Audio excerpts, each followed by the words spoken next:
Oggi mi è arrivata una sorpresa.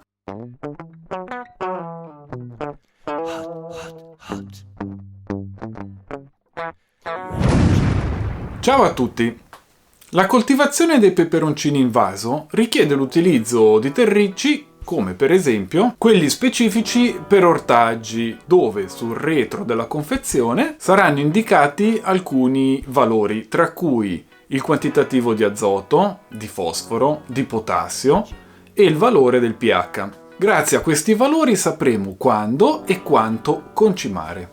Ma se volessimo coltivare i peperoncini nell'orto, come potremmo fare per conoscere questi valori? La risposta è effettuando un'analisi del terreno. In questo modo sapremo quali e quanti nutrienti sono presenti nel terreno e di conseguenza sapremo come concimare correttamente, evitando di dare troppo o poco fertilizzante, così da trarre il massimo dalle piante ed evitare di farle ammalare. Ma la cosa più importante è che eviteremo di inquinare la falda acquifera. Logicamente l'analisi del terreno è importante non solo per i peperoncini ma per qualsiasi tipo di coltivazione. Ci sono diverse aziende che offrono questo servizio. Io ho scelto questa perché utilizzo anche alcuni dei loro concimi e ne sono soddisfatto.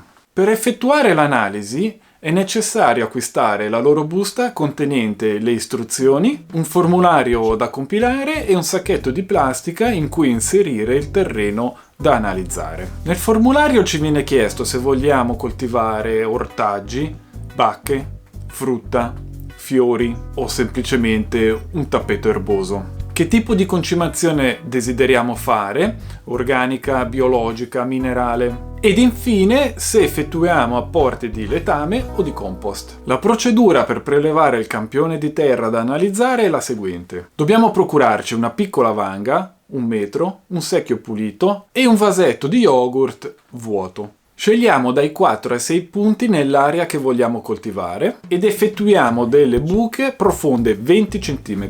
Successivamente preleviamo una fetta di terra di 2 cm che vada dalla cima della buca fino in fondo. La fetta di terra deve misurare circa 2 cm di spessore e 20 cm di lunghezza. Inseriamo questo campione di terra nel secchio e ripetiamo la procedura nelle altre buche. Una volta inserite tutte le porzioni nel secchio, dobbiamo mescolare per bene ed eliminare eventuali sassi. Poi dobbiamo prelevare la quantità di 2 vasetti di yogurt e inserirli nel sacchetto. Normalmente un vasetto di yogurt è intorno ai 200 grammi, quindi con 2 vasetti di terra rimaniamo sicuramente sotto i 500 grammi, che è il limite per la spedizione. Dobbiamo prestare attenzione a non prelevare il campione di terra in seguito a giorni di pioggia o dopo un periodo di siccità. Il campione non deve essere totalmente asciutto, ma neanche zuppo.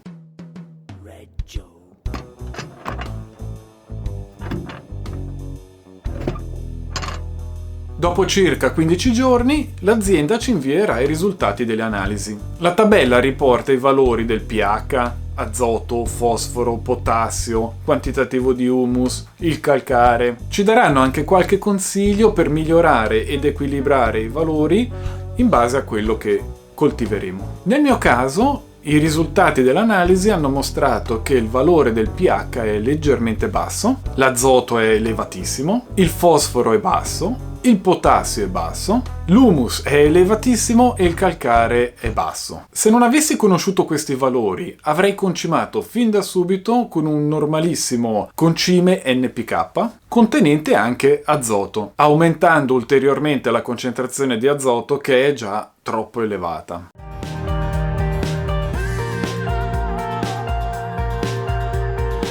L'azoto non viene assorbito totalmente dalle piante. Infatti, soltanto una piccola percentuale di quello assorbito è in grado di legarsi ai minerali. La quantità restante viene dilavata tramite le piogge e l'irrigazione sotto forma di nitrato. Siccome quest'ultimo si lega a potassio, calcio e magnesio, con le piogge e con l'irrigazione perderemo anche questi importanti elementi nutritivi, causando la diminuzione del pH. Più il pH scende, e più elementi nutritivi si mobilizzano e verranno dilavati, impoverendo sempre di più il terreno. Vien da sé che troppo azoto non farà altro che impoverire il terreno e le piante soffriranno di carenze. Inoltre, tutti questi minerali dilavati, perché non assorbiti dalle piante, non faranno altro che andare ad inquinare la falda acquifera. Dunque, l'azienda mi consiglia di aggiungere dai 150 ai 200 grammi al metro quadrato di polvere di calce o calce d'alga, così da elevare il valore del pH. Mi ha inoltre consigliato di ridurre per quest'anno la concimazione azotata e di non utilizzare letame. Mi ha suggerito di limitare la quantità di compost da 1 a 2 litri per metro quadrato all'anno e di aggiungere solo dopo il primo terzo del periodo di coltivazione 30-40 grammi al metro quadrato di farina di corno. Tutti questi suggerimenti sono validi solo per quest'anno per correggere i valori del terreno. Entro la prossima stagione i valori del terreno si normalizzeranno e si potrà concimare come sempre. Ma per sicurezza sarebbe meglio ripetere le analisi. In conclusione, ritengo che sia molto utile effettuare un'analisi all'anno. In questo modo possiamo sapere in che condizioni si trova il terreno e intervenire in caso di necessità, ottenendo il massimo dalle nostre coltivazioni. Inoltre eviteremo di inquinare la falda acquifera. Bene, credo che con questo sia tutto. Se avete domande potete farle sotto il video. Grazie per essere stati con me questa domenica e piccanti saluti!